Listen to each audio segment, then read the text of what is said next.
Hey guys, Adrian here for Digital Dojos, and I've been ridiculously busy. Obviously, I'm sure a lot of you guys in the US, it's been Thanksgiving weekend, there's a lot of stuff going on. But today I want to talk to you guys about a broader technology topic that I want to sit down and kind of chat with you guys about. And that is the idea of innovation in technology. Now, this is a very, very broad topic, and it's going to touch on a couple of things here. But this was inspired because I was listening to the talk show lately. It's a podcast with John Gruber, and also just talking to other people about this. And this is something that, as a journalist, as somebody who covers technology and somebody who talks to other people, I like to talk to other people about technology. From time to time, you're going to get into your clashes and you're going to get into your arguments and so on and so forth. And by all means, it's great to share your opinion. It's great to stand up for the point you believe in. But I also understand as a power user that people will use what they want to use. But if you want to talk about it, then I'm more than willing to step in and weigh my opinion. So that said, the word innovation in technology. Innovation is a word that gets thrown around a lot in technology because of its rapid growing pace. Innovation, to me, in definition sense, is that to introduce something new, to bring something revolutionary to a market, something that shifts and disrupts the market. That's the word I like, disrupt. Something that really disrupts the market. And it doesn't necessarily need to be the first of its kind, and I'll get to that in a second.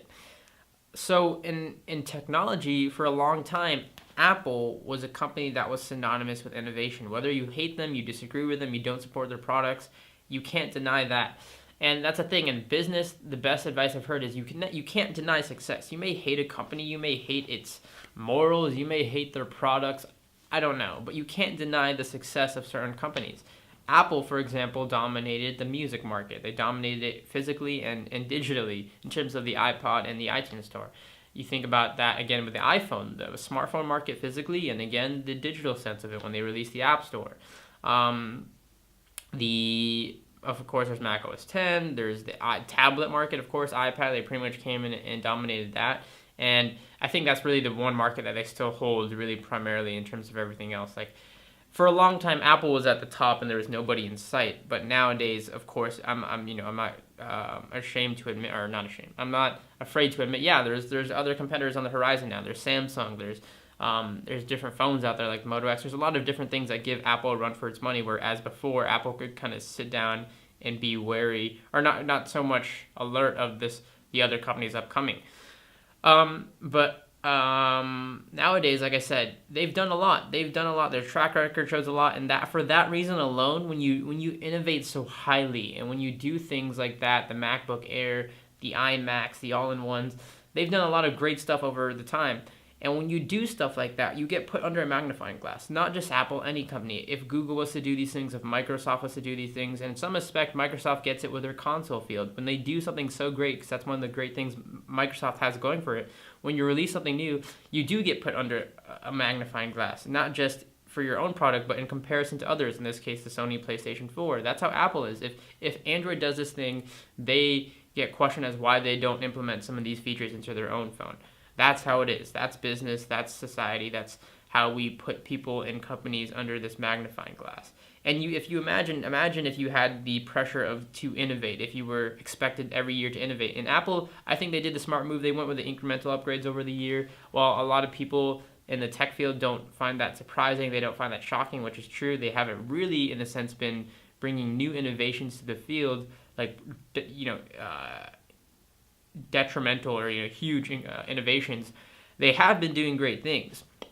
They've been doing great things, but sometimes things get overshadowed by companies when they do big things, just because it's not like this big booming headline. Touch ID was a big thing, for example. Technically, I'm sure engineering wise to get that all working, but that kind of got brushed over in the sense of it's just it's a faster 5 with a little fingerprint reader. And that's okay. That's how technology is. That's how the business is. That's how it works. But to me, innovation, a lot of people have this misconception with it. A lot of people have this idea that innovation is the fastest in the race. It's the person who gets to the end. It's the person who finishes first. It's whoever comes in first in any sort of race, in any sort of competition. When in reality, in technology specifically, innovation is who does it best. And you can really say that about almost any other category out there. Who gives in the best effort and who performs the best. And why I say that is because you could be the first, but in technology that doesn't so much matter. There's so many examples of that. Vine became popular in 2013. Concepts like Vine existed way before. There was like 20second.tv. There's all these ideas of shorter, compact video. Vine just happened to come in at the right time. Vine just happened to have the right tools and the simplicity. The same with Instagram. There was tons of photo sharing networks before. Instagram came in at the right time. Instagram presented itself in the best fashion, and it boomed, both of those networks. The same with the iPad. Apple had released a tablet, whereas Microsoft, and Gates specifically, Gates was a huge proponent of the tablet form factor. He was already selling Windows on these tablets from other manufacturers. It's not till Apple came out and came out with the iPad, the original iPad, and showed people that this is something that you want to use. This is something you want to have. It's not necessarily a laptop. It's the portability of a laptop, but it's an OS that's not a full-blown OS. It's a simple OS to use, and you get to touch through it, and it's innovative, and it's intuitive, and all of that. And they captured that market, and they, to this day, they still don't have a real huge competitor in that tablet field. And that's the thing. They didn't do it first. They came in at a time where they said, here's what we're going to wait, and we're going to do it the best. And that benefited them tenfold. The same with other markets like the iPhone, the same with the App Store, the same with other things. Now, sometimes, yes, you get pressured into doing things. I think the iPad mini, for example, was a thing that Jobs didn't necessarily like that form factor, but with the Nexus 7 selling so well and other tablets coming out and people really liking that one-hand form factor, I think we saw that iPad mini pushed into the production line.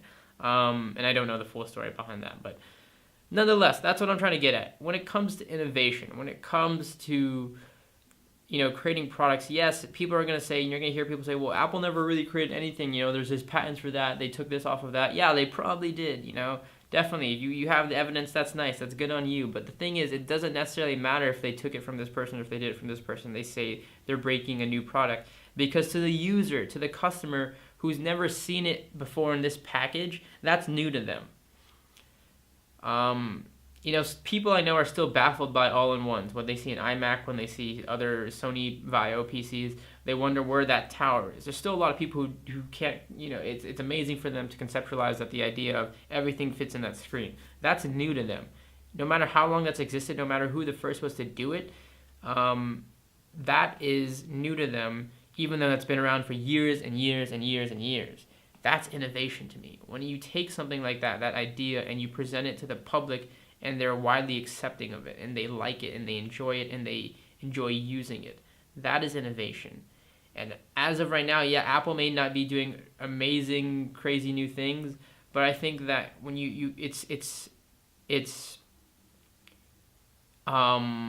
it's almost unfair to discredit their innovation in the market that they've done, the amazing things they've done, no matter if other people have done it first, no matter if they were the 3rd, 5th, 7th, 8th place to do it, they've done amazing things. And the same goes for Google. The same goes for Microsoft. Google is doing some crazy things. Microsoft, I'm sure, is working on some crazy things. There's a lot of R&D going on with a lot of these different companies. But again, innovation is not necessarily who puts it out there first. I think, for example, another Samsung's smartwatch. That thing is one of the first of its kind in terms of a smartwatch. The Pebble was the first one too. But I don't consider that gear a smartwatch at all, and I think that there's other companies who still have the opportunity to come in and really capture that market, whether it is Apple, whether it is some other random company who's going to do it, like Google with the Google Now Watch. I think that is definitely a possibility for them to innovate and come in and swoop a market, because that's how business works. It's a lot about timing. Innovation is a lot about timing and the package of how you present it. Anyways, guys, love to hear your opinions, your thoughts on this. Leave it down in the comments below, and I will catch you all in the next video.